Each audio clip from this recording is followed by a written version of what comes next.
The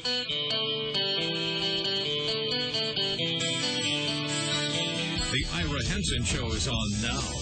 This is 99.1 FM Talk. Listen or die.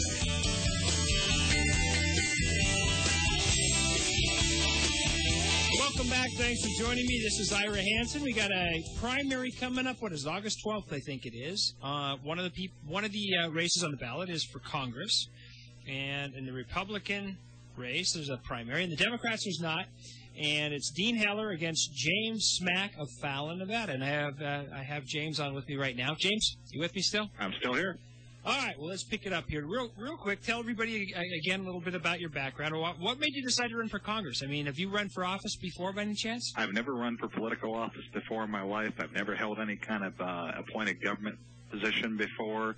I've worked on some campaigns, but it's been a number of years since I've actually worked on some Republican campaigns. But I did back in the late '80s and early '90s when I was at University of Massachusetts, and shortly thereafter when I was living in Massachusetts, I worked on a number of campaigns, including a campaign to repeal the seatbelt law, which actually passed in Massachusetts by a 54 to 46% margin. Although I think that the legislature later overrode the will of the voters, but. In any event, but it's been as far as what I do now, I manage a pawn shop in Sparks, so I commute from Fallon to Sparks every day. I'm acutely aware of how much gas prices have gone up here in the last few months, and for that matter, the last couple of years. And I'm a working man like much of your audience is. I'm still working 40, 50 hours a week and campaigning for Congress at the same time. How old are you? I'm 41. All right, well, you're just the right age, frankly, to get into politics. I think you got enough experience. You're not too young, and your libido isn't totally covering your brain anymore, so that's good. I certainly haven't had any experience running up $10 trillion deficits or voting on things that erode our constitutional rights. So I think that's certainly not the kind of experience that I want to be having. So heck no. Now, on that issue, what would you do? Now, here's the problem. I think you and I both would agree that we've had way too much government spending. Agreed. What would you cut? I mean, what areas do you see in the federal budget where there's some room to do some hacking and chopping and trying to get a balanced budget again? Well, we talked about the Federal Department of Education. There's $160 billion right there that could be cut from the federal budget. I mean, some of that money would have to be returned to the states for educational purposes, of course, but we could cut the bureaucracy, which is about half that number. I think that we need to quit to end all foreign aid at this point in time. I think in this economic environment, we can't afford to be giving money to Angola and Zimbabwe and the Sudan and Pakistan and every other country that we give money to at this point in time. You heard President Bush probably today doing that exact thing for AIDS and malaria. Yeah, and that sort of stuff. I mean, why do we have to be the bank for the world? And the problem is the way that we're being the bank for the world, we're running up a $10 trillion deficit that's being financed by China. I'm getting worried that one of these days they're going to call in that debt, and if they decide they want to call in that debt, it may collapse our entire economy. Not that it's already pretty close to being there already. Yeah, well, you're singing my song. I mean, I've been talking about that for a while. We've had guests on talking about that exact thing, that's actually a threat to our national security. It is, anyway, absolutely. Let's get back to the issues here. Let's talk a little Nevada issues. What's your take on Yucca Mountain? My take on Yucca Mountain is I think it's a federal land grab, and my problem with it is that the people in Nevada didn't have any say in the process. The federal government is just basically coming in and saying, we're going to store this nuclear waste here in Nevada at the Yucca Mountain facility, and we're not getting any compensation here as Nevadans. Unfortunately, I'm thinking that eventually this is going to be a done deal, no matter how much the congressmen and the senators from this state scream about it. But I have a problem with the way it was done, whether it was going into Nevada, whether it was going into Wyoming, Ohio, or New Jersey. It's a federal land grab, and it's an overstepping of the bounds by the federal government. But if we're going to end up with it, let's get some money for it. I mean, if we're getting $1 billion a year, that would take care of our state budget deficit.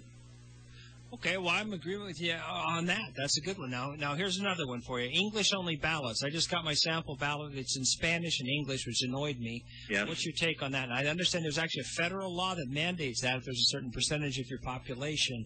Yeah, I think that English needs to be the one and only official language of the United States of America, and I think that the ballot should be printed in English only. Okay, what's your take on the illegal immigration situation? What would you do to secure our borders? Well, the thing that I have been talking about on the campaign trail is I question why we still have troops in a lot of places in the world. Why we still have troops in Korea, the Philippines, Germany, places like that. Why don't we bring those troops home, reopen some of our bases that are here in this country that closed down and wrecked some local economies, and use the remainder of those troops to actually secure the southern border with actual Army troops and that type of thing. They can actually stem the tide of illegal immigration right then and there because we have federal troops on the border. Second of all, we need to roll up the welcome mat for the illegal aliens that are already here. We need to get rid of the free education. We need to get rid of the free health care. We need to get rid of any concept of amnesty whatsoever. And we certainly need to revisit the whole idea of birthright citizenship. And I think that if a child is born in this country, one of the parents needs to be here, at least one of the parents needs to be here legally. Amen. I agree with that. Now, you speak very well. Have you ever challenged Dean Heller to a public debate? I have, but it hasn't really fallen on anything but deaf ears in the press, unfortunately. So I certainly plan on. Here. You should have jumped on me earlier. I would have talked to Dean about it and said, because he's smart, okay? He's just kind of ignoring your candidacy. Yeah, and you know what?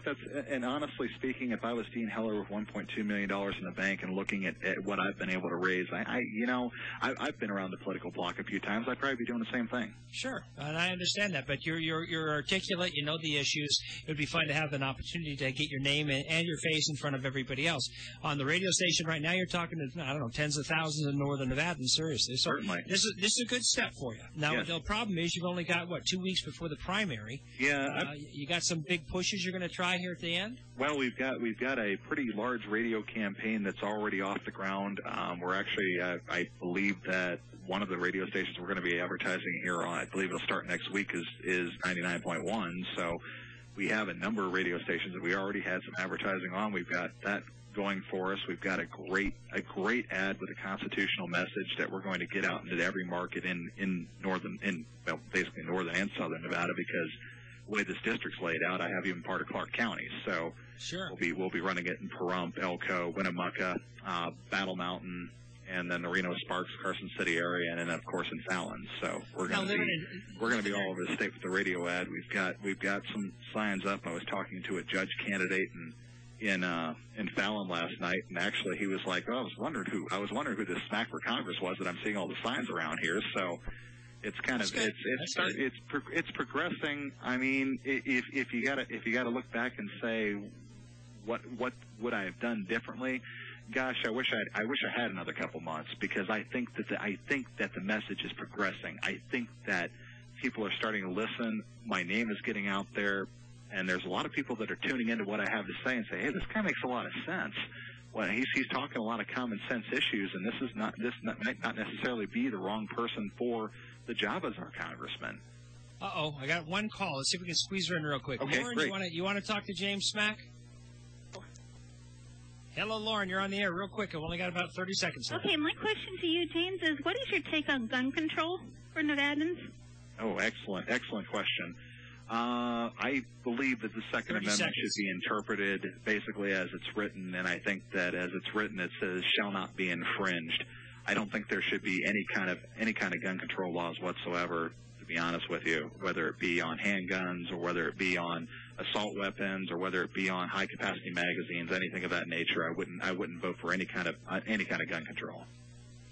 All right, Lauren, got to let you go. Thank you very much for calling the Ira Hansen Show. James, we've only got about 15 seconds left. I want to thank you very much for joining us today on the Ira Hansen Show. I want to wish you best of luck between now and the primaries. Okay. And remember, win, lose, or draw, you should be proud of yourself for getting involved in the political process, helping shape the issues that everybody in Nevada is talking about, and there's always the future. Yes, absolutely. And thank you for having me on today, Ira. I appreciate it. You're welcome. And good luck to you. Thank you very much for joining us. Time for the news, folks. This is the Ira Hansen Show. James Smack was my guest.